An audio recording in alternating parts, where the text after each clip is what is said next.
course, thank you for coming for the non-RDs, because it makes it much less strange for me. But as you probably saw when you signed up, and on the pamphlets in front of you too, which we'll kind of go over here in a little bit, the entire point of the Lunch and Learn is going to be just talking about salt, really in celebration of Heart Awareness Month, and just picking kind of a nutrition topic related to heart health. And salt is not the only thing nutritionally that's going to affect your heart health. You could look at other things like fat intake too. But just to kind of keep this one kind of simple, we'll just kind of keep it to salt. So just kind of to start off, does anyone know, without cheating and looking at your handout, do you know how much salt you're supposed to intake every day? Or if you're graded, it's okay. Any guess? Any at all? Okay, well, it's about a teaspoon, which is really, really small. It's about 2,300 milligrams, which when you actually read a food label, your salts or your sodium intake is always going to be listed as a milligram amount. As far as sources of salt, do you know things that you'd eat in your diet typically that would have lots of salt? Frozen foods.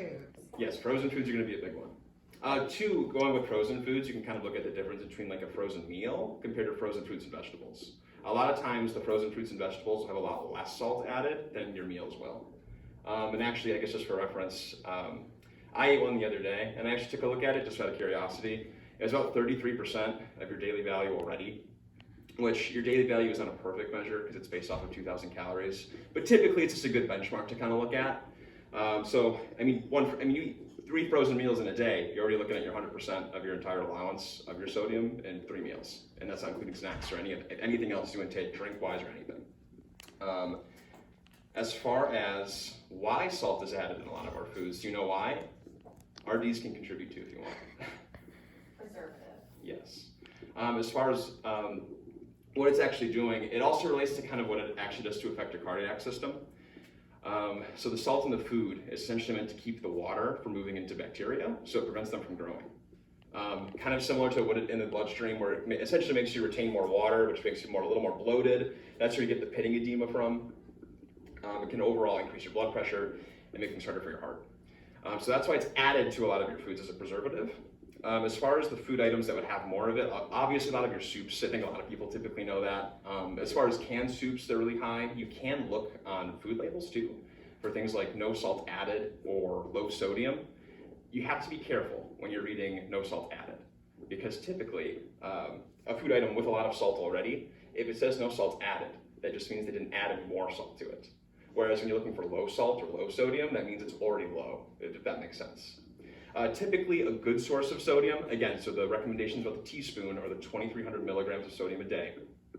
So a good source of sodium is typically going to be about 150 milligrams or less. So for reference, some canned like diced tomatoes, probably about 150. If you got like a low sodium or no sodium, you could be looking at about 5 milligrams or less, which is typically your better options. And really kind of decreasing the sodium out of the few sources you can is a really good choice, especially, I eat fast food too. We all do from time to time. We were looking at some menus the other day. A lot of those food, some of them give you more than a teaspoon in one sitting. Sometimes just one menu item. So it's really important to kind of be careful when you're shopping through those too. Especially when you go out to eat or when you are looking for some products in the grocery store. Again, so the 150 milligrams or less is good to see on the label. As far as what you're doing when you're going out to eat, some menus will actually have like a little green heart icon. Typically that's going to be your lower sodium choices. Also, when you go out to eat, and a lot of people normally don't do this, you can actually ask the food to be made with no salt. And I know that some waiters and cooks can be kind of a little arrogant when you ask for stuff like that, especially with allergies too. They're kind of the same way. If you ask for it, just hound them for it. Just because they'll throw salt in a lot of the things they make, and kind of switching some of that up and kind of taking the sodium out of the things you can control is really going to help you out quite a bit. As far as typically what Americans get compared to the teaspoon recommendation, most Americans get over 3,000 milligrams a day, which honestly, when you think about it in perspective, is not a crazy amount, higher than the recommendation, and really we could do way better on that. So it really is within our control. There is a recipe guide that you have in front of you, which has 4. I tried to pick some things that were kind of typically high sodium foods. So one of them is the low sodium slow cooker beef stew. So just things like stews and soups that would already have a lot of salt that you could make with essentially just lower sodium options. And again, so these are kind of just a variety of things. They can take a variety of kitchen equipment or time to make. I try to keep them relatively simple just so nothing's overly complicated. But again, really, one of the biggest ways we increase our salt intake is we keep seasoning and salting a lot of the items we eat already. So for instance, if you're making a dinner and you salted your protein, you salted your vegetable, you salted your pasta, you're salting everything, right? So one of the big themes for this was kind of evaluating different ways we can still make food, but also not incorporate as much sodium and use some different alternatives.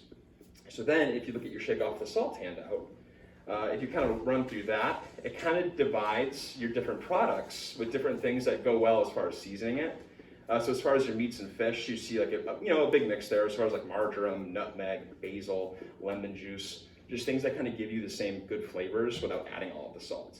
There's still recommendations for breads, things like dill, poppy seeds, cinnamon go really well. Instead of salting the water for pasta, you could use basil or oregano.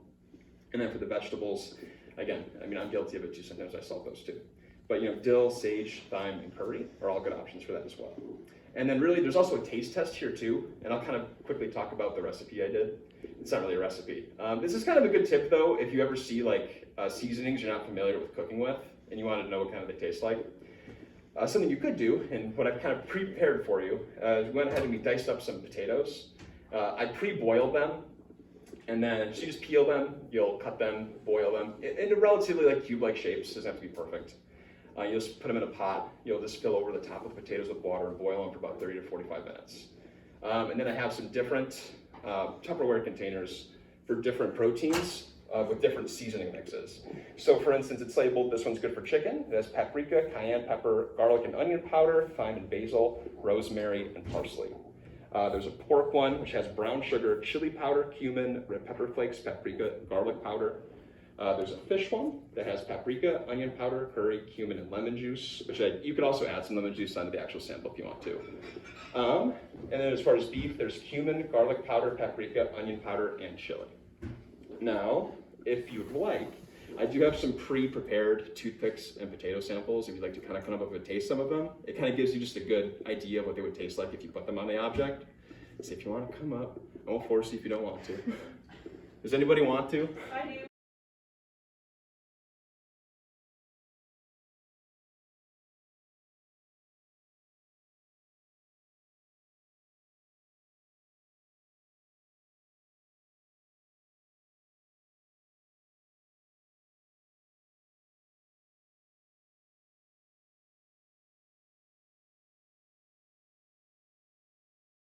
Well, really reducing the salt is going to help you. Number one, it's going to help with your blood pressure. It's going to be the first obvious impact. You're going to retain a lot less water, a lot less edema, and it's going to help essentially prevent hypertension. And a lot of hypertension measures also actually went down in recent years. I believe pre-hypertensive now is anything from 120 to 129. So you're really trying to stay around that teens mark or lower. And then too, you can get like pre-mixes too of some different salt mixes. Some of them will have salt in there too, and that's okay, because it's coming in a controlled amount, and it kind of helps you not keep constantly seasoning things with more salt. And two, using more of the seasonings and not using a straight up salt shaker is going to help a lot too. You shouldn't be afraid to necessarily cook with it, but just making sure that you're kind of incorporating other seasonings in there is good. Was the brown sugar like everyone's favorite? That was mine. That was mine pretty much by far. Really good. Was there anyone that you didn't like as much as the other? Yeah, I think they all tasted pretty good. And those are, again, and you can use some of those too, and if you want to even come up and write some of those mixes down, you can. I know there's one on here too for the maple pork, so that kind of will give you that same sugary taste to it, just a little like honey to it almost, which is really good. As far as other ways to reduce your salt intake, is there anything else that you have questions about or any other ideas you would have? Because we talked a little bit about the difference of frozen and canned. And again, so you can also still use canned products too. So if you got like canned beans, a lot of times they'll have a lot of sodium in there as well. Again, looking for that benchmark of the 150 milligrams or lower. A lot of times if you wash that under running water before you use it, it helps to wash a lot of the salt out of there. So you can still do all of those things. And really the whole message you should walk away with is you can still eat the same things, it's just buying them differently. So if you know you're gonna use produce right away, buy it fresh. If you know you need vegetables to last you for a little while, get them frozen, right? Stay away from, try to not necessarily avoid canned foods, but look for low sodium or no sodium. If you see no salt added, just make sure you're checking how many milligrams are already in the food item. And then again, the recipes are for you. You have a handout for all the information we just kind of talked about.